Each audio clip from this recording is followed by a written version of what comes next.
What's up, and welcome back to the Tragic Hero Podcast. It's me, Leo Peterson, and Christian Burke.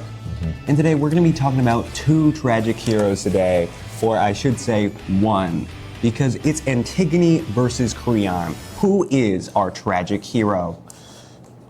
It's got to be Antigone. And I say it's got to be Creon. Let's have a look at the evidence here. All right, what is a tragic hero? Can you tell me what that is? A tragic hero is like a hero that is neither wholly good nor wholly evil. All right? So have a look at Creon here. Although Creon creates a law that goes against the laws of the gods, the laws were meant to punish a traitor and restore law and order to an unruly post-war nation. He was trying to keep his nation intact after this whole war thing broke out, and he was trying to do that by punishing the traitor by not letting him get buried. Well, how about this? Antigone goes against the law, but she does it because it's her brother, and she needs, her brother needs a burial, right? But she can't do that because of this law, so she buries him anyways and gets put on trial. So her reasons are righteous, and it just, she needs to bury her brother. He can't just be left out rotting in the open.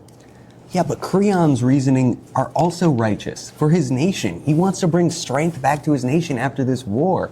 And it's like, what is Antigone really doing? She wants to bury her brother? Her brother was a traitor who went against the nation. However, the beliefs of the gods, they say that you need to be buried, right? You need to be buried. That's beliefs of their gods, their religion. So why wouldn't it make sense that he needs to be buried? He needs to be buried.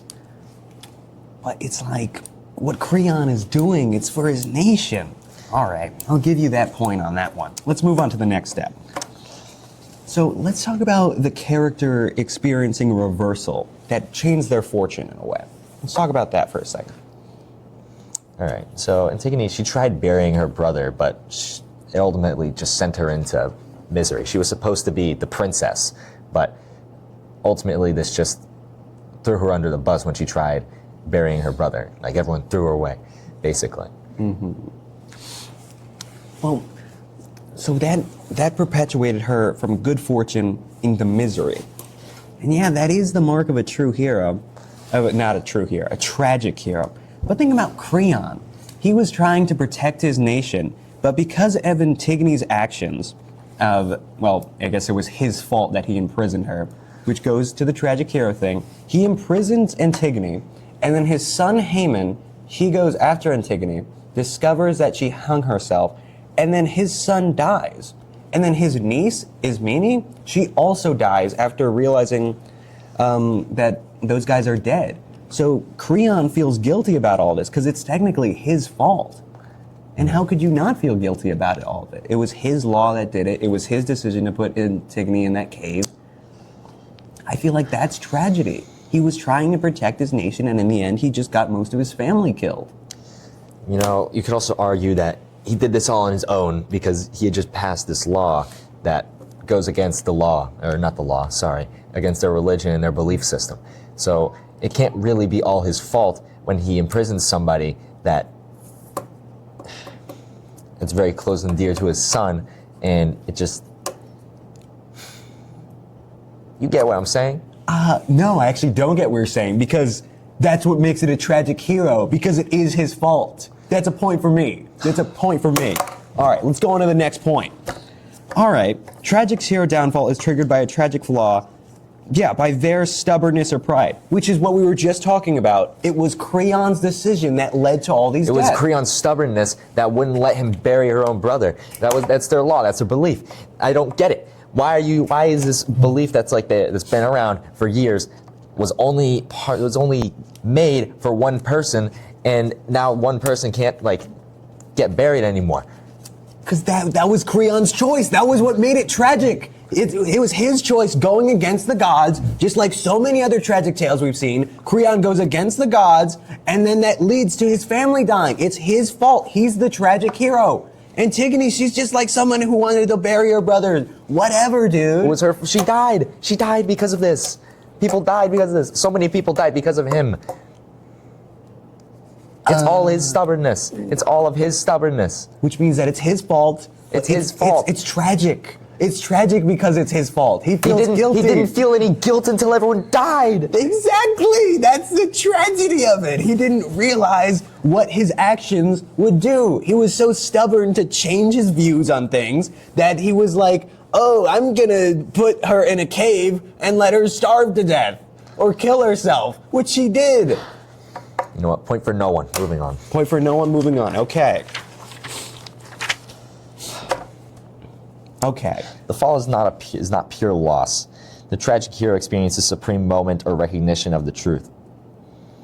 You want to talk about recognition? How about Creon literally saying, it is right that if should be, I alone am guilty. Let death come quick. You know, he's saying that he deserves to die because he's guilty. Why did it focus on you? I'm not sure why it focused on me. Keep going. I didn't. What's Antigone got? Antigone knows that this law was made. She knows that this is blatantly against her brother and her brother alone. However, she goes through with it anyways because she knows that it's not right. You know what happens? She dies. She says, I shall know the truth is the truth in death. But if the guilt lies upon Creon, who, I can't read that. Who judged? Who judged no, what does it say, no one? Judge Creon. Who judged me. Who judged me, then I pray may his punishment Equal my own. equal my own. Okay. I guess that's a fair point. It's the realization. But her realization, I feel like it's less tragic than Creon's realization. Creon's realization is one of guilt, while her realization is one, I guess that does count as an epiphany though, because she's basically saying that when I die, I will know if I was right or not. Yeah. And if I was, then may Creon be judged just as I have, or just as, dang it, point for you, point for you, point for you. Even in death, she knows. Even in death, she knows. All right. The hero's downfall affects the welfare of numerous people in the nation. Right now, because of Antigone's death, Haman takes his own life, which leads Eurydice to take her own life. Her death also leaves Ismene feeling like she has no one else in the world. Okay. That causes the death of 3 people because of one person dying. Okay. Well, have a Creon. He's new calamity brought upon us. Okay. How about this? It was because of Creon's guilty, conscience, guilty fate, and all the decisions he made postward that it seems like the kingdom has gone into full calamity.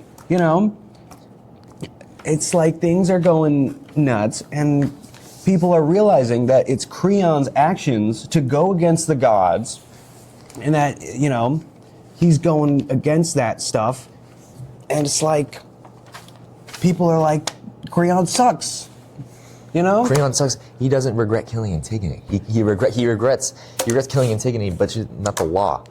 Creating the law, that's not something he regretted. But he does regret it. In his final actions, he's like, free Antigone. He says free Antigone. Free Antigone. He only says this because his family's dead. In any other case, would have been anyone else. If his family hadn't died, he wouldn't have cared. Okay. Well. Okay. Fine. He only cares because his family died. If it had said been anybody else. Moderator. Fine. Point for you. Let's keep going. Okay, the audience experiences a release of strong emotions. The audience feels pity and fear for the character. Okay, pity and fear for the character. How about the guy who made a law that killed most of his family? How about that? I feel pity for that guy. Nobody feels pity for him. He did this all on his own. Okay. He only started to regret once his own family died. Yeah. But it's like he was trying to fix his nation. Can you lift the chair? He was trying to fix his nation. Post-war, it was in chaos. If people didn't believe in the law, then the law would have failed. So he had to prove to them that he wasn't going to mess around. So not allowing the traitor to be buried was him showing that the law has consequences. Nobody feels fear or pity for him. He made all these decisions on his own, and only once his son, his wife, and his niece died. That's only when he started to care. See, he had no feelings for anyone else during the entire thing. He had outright called Antigone numerous things that were just. What the hell happened? No, it's Focusing again. He had been outright disrespectful to Antigone during the entirety of her trial.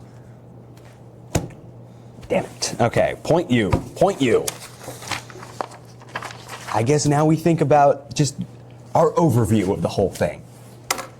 Overall, I think you got the majority of points. I think Antigone is a tragic character, and I do have to agree that the emotional response that I felt for Antigone was greater than that of Creon's. I think that we can both agree that it was Creon's own decisions that caused the downfall of so many people, and it's hard to feel pity for him because it's his fault. It's his fault. He starts as the antagonist of the entire tragedy, and then only at the end does he actually feel a sliver of the tragedy that he's causing. So I have to agree with you and say that out of Antigone and Creon, Antigone is the better tragic hero. And now you have your take. Now,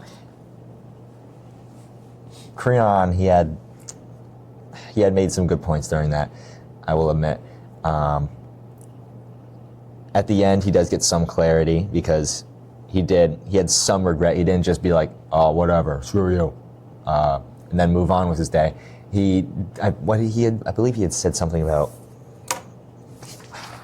where is it? In his talk with Teriyaki, it was like he was going through like grief almost. It was like the rage, and then now at the end of the story, his sadness, where he's just sad. He's telling the messenger how he wants to die, or how he shouldn't be alive as well. Yes, I believe it's written here. The chorus says, there is no happiness where there is no wisdom but in submission to the gods. Big words are always punished, and proud men in old age learn to be wise, showing that Creon wasn't wise in his decisions on what he had done. He acted against the gods. He acted against the gods, and it came to bite him right back in the ass. And yeah, so I think that is where we're going to close the story of Antigone. Let us know what you guys think, whether Creon or Antigone was the greater tragic hero. And I just want to say thanks for watching, and thanks for Miss Agonis for letting us film our podcast instead of doing any work.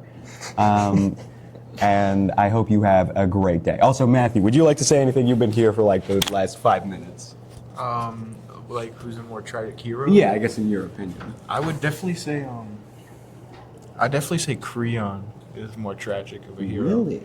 Because Antigone knows what she's doing. You know, like there's no tragedy. She knows what she's doing. She knows she's gonna get punished. Creon has no clue what's happening.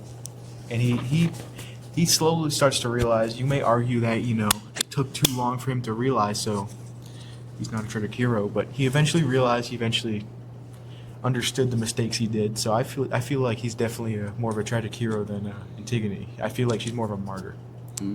What do you think, Dan? So I wasn't here for the original question. Would you mind repeating it so I could give you an honest answer? Who do you think is more of a tragic hero, Antigone or Creon? I would say Creon. I mean, I haven't really read much of the story, not gonna lie to you, but I would probably say Creon for very reasonable and deep reasons. Good.